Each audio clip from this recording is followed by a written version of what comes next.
ഐറ ആപ്പിൽ നമുക്ക് light on ചെയ്യാൻ പറ്റും. അപ്പോൾ പിന്നെ ചോദിക്കണം കേട്ടോ, 1 2 3 4 അയ്യോ പറയണ്ട.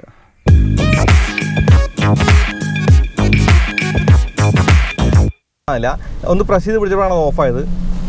ആ സ്ലൈഡ് ചെയ്യുന്ന ഫീലിന് വേണ്ടി ഞാൻ ചെയ്തതാണ്. അത് ശരിക്കും ഉണ്ട് കേട്ടോ, നമുക്ക് ആ ഫീൽ തരുന്നുണ്ട്. ആ ഷിറ്റ്.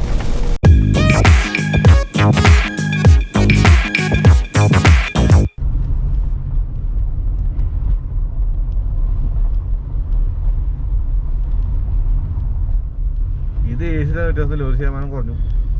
39.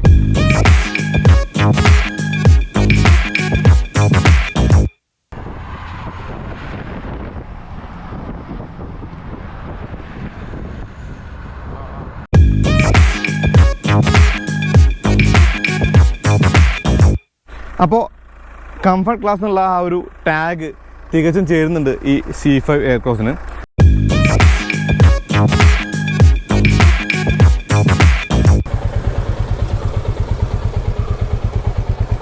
വണ്ടി ഓൾറെഡി ഓണാണല്ലോ, ഒന്ന് റേസ് ചെയ്യാം.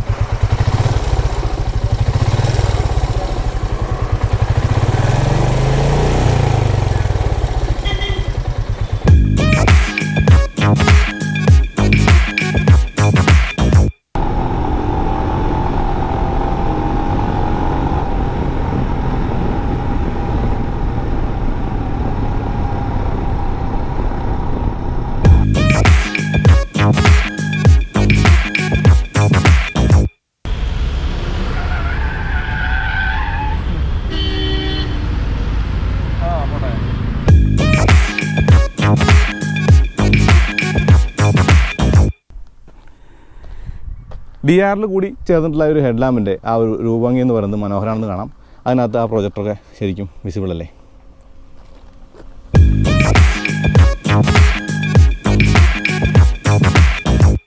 ഫോർഡ് ഇക്കോസ്പോർട്ടിൻ്റെ വാല് മുറിഞ്ഞു എന്ന് പറയുമ്പോഴേ ആ സ്പെയർ വീല് പിന്നിലെ ഡോറിൽ നിന്ന് മാറി.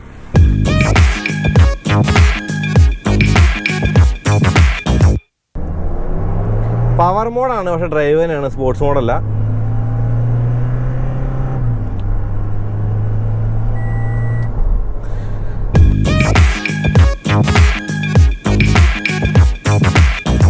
ഇപ്പോൾ ഞാൻ മാൻ മോഡ് സെക്കൻഡിലേക്ക് ഇട്ട് കാല് കൊടുത്തിട്ടോ കയറിപ്പോയി ഷിഫ്റ്റ് ചെയ്തു. അപ്പോൾ ഷിഫ്റ്റ് ക്യുക്കാണ്, നമ്മൾ പ്രസ് ചെയ്യുമ്പോൾ തന്നെ ഷിഫ്റ്റ് ആവുന്നുണ്ട്, ഹെസിറ്റേഷൻ ഒന്നും തന്നെ ഇല്ല.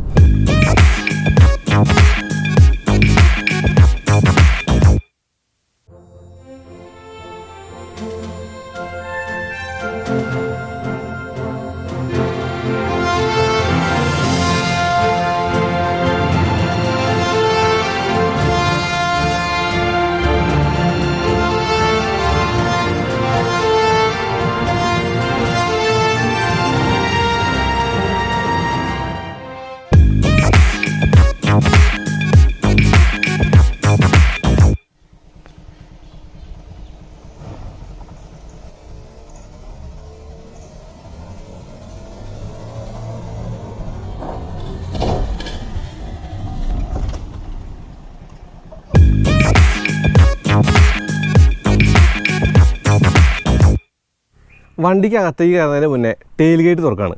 ഈ ടെയിൽ ഗേറ്റ് തുറക്കുമ്പോൾ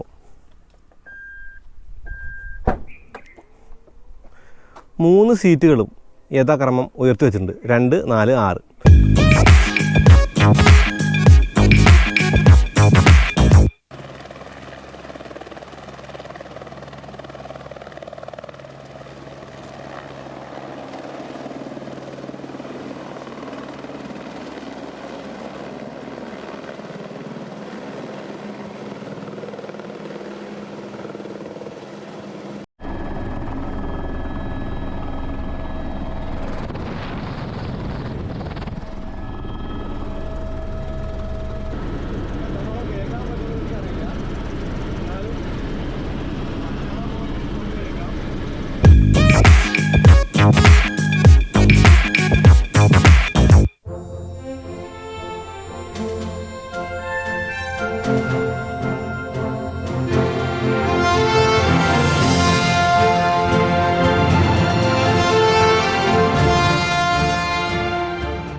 ഇനി ഇതിൻ്റെ സ്വിച്ച് ഫ്രണ്ടിലാണല്ലോ, ഡാഷ്ബോർഡിലാണല്ലോ. അപ്പോൾ അത് മാത്രമല്ല, നമുക്ക് കീ ഹോളിൽ കീ ഇട്ടിട്ട് ഈ കീ ഇങ്ങനെ തിരിച്ച് കഴിയുമ്പോഴും ആ വിൻഡോ തുറക്കുമെന്നുള്ളതാണ്.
ഏതറിനർത്ഥം.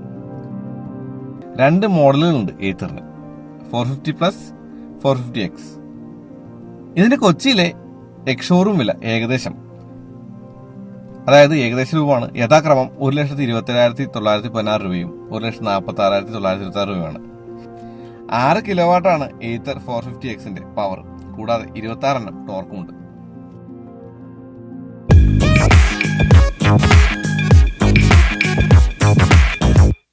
ട്രാക്ഷൻ കൺട്രോൾ ഓഫ് ചെയ്യാം.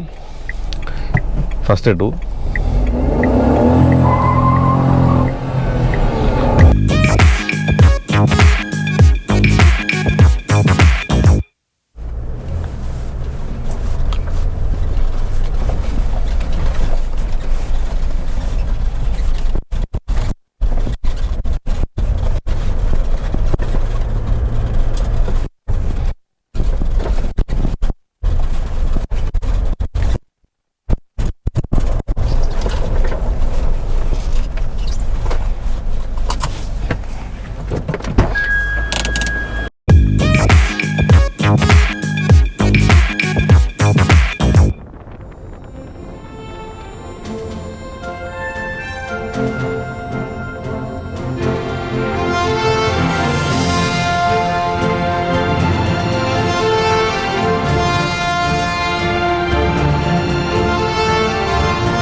വലിച്ചു കയറി പോകുന്നൊരു ഫീൽ ഉണ്ട്. അതായത് സാധാ i20 നിന്ന് ഈ i20ക്ക് വന്നപ്പോൾ ഇപ്പോൾ പവറിൽ അല്ലെങ്കിൽ ടോർക്കിലൊന്നും വ്യത്യാസമില്ല. അപ്പോൾ ഞാൻ പറയുന്നത് ടർബോ മോഡലാണ്.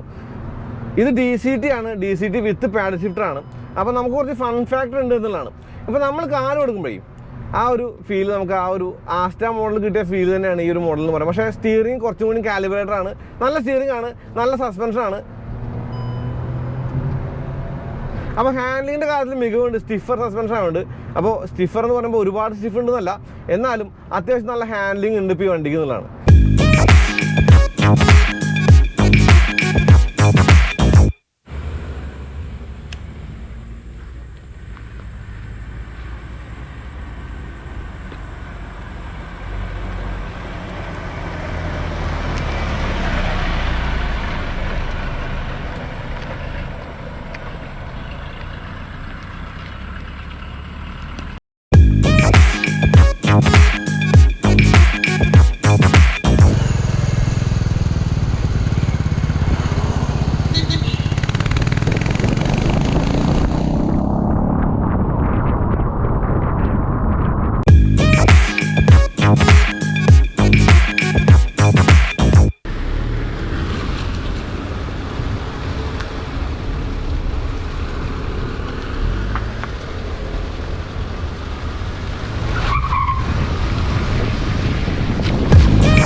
അപ്പോൾ നമ്മൾ മെഴ്സിഡീസ് ബെൻസിൻ്റെ ഈ ഒരു ബി ക്ലാസ്സിനെ MPV ആയിട്ടുള്ള ബി ക്ലാസ്സിനെ ലക്ഷറി MPV ആയിട്ടുള്ള ബി ക്ലാസ്സിനെ നടന്ന് കണ്ടു, അതിൻ്റെ കാര്യങ്ങളൊക്കെ പറഞ്ഞു, ഉള്ള കാര്യങ്ങളൊക്കെ പറഞ്ഞു.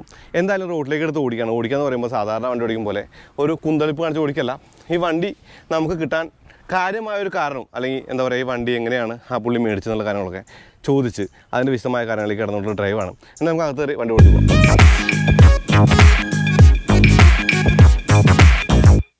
അങ്ങോട്ട് കൈ എത്തിക്കണം ഞാൻ നേരത്തെ വാക്കറൗണ്ടിൽ പറഞ്ഞു. അപ്പോൾ ആ ഒരു കാര്യമൊന്നും ഇനി എടുത്തു പറയുന്നില്ല. നല്ല ബ്രേക്കുകളാണ്, ഫ്രണ്ടിൽ ഡിസ്കും ബാക്കിൽ ഡ്രമ്മുമാണ്. അപ്പോൾ ചവിട്ടി കഴിഞ്ഞാൽ ചവിട്ടിടത്ത് നിൽക്കുന്നുണ്ട്, പിടിച്ചെടുത്ത് നിൽക്കുന്നുണ്ട്. ആ ഒരു നല്ല കാര്യമായിട്ട് പറയാം. പിന്നെ ആ ഒരു മാരകമായ പവറുള്ള വണ്ടിയൊന്നും അല്ലാത്തതുകൊണ്ട് തന്നെ അത്യാവശ്യം നന്നായി തന്നെ നിയന്ത്രിച്ച് കൊണ്ടെടുക്കാൻ പറ്റുന്ന ബ്രേക്കും അല്ലെങ്കിൽ സസ്പെൻഷനും അങ്ങനെയുള്ള കാര്യങ്ങളൊക്കെ തന്നെയാണ് അമേസിനുള്ളത്. കൂടാതെ സ്പേഷ്യസ് ആണ് വണ്ടി. അപ്പോൾ എനിക്ക് തോന്നുന്നു അമേസിൻ്റെ ഒരു USB എന്നോട് ചോദിച്ചാൽ ഞാൻ പറഞ്ഞു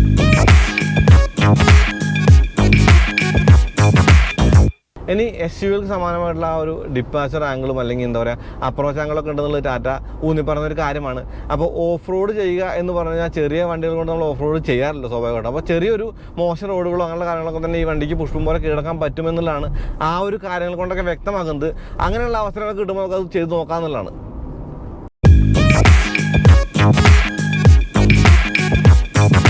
അപ്പോൾ ഞാൻ ഒന്ന് കാല് കൊടുത്ത് തന്നെ എടുക്കാം. അപ്പോൾ ESP ഓഫ് ചെയ്തു.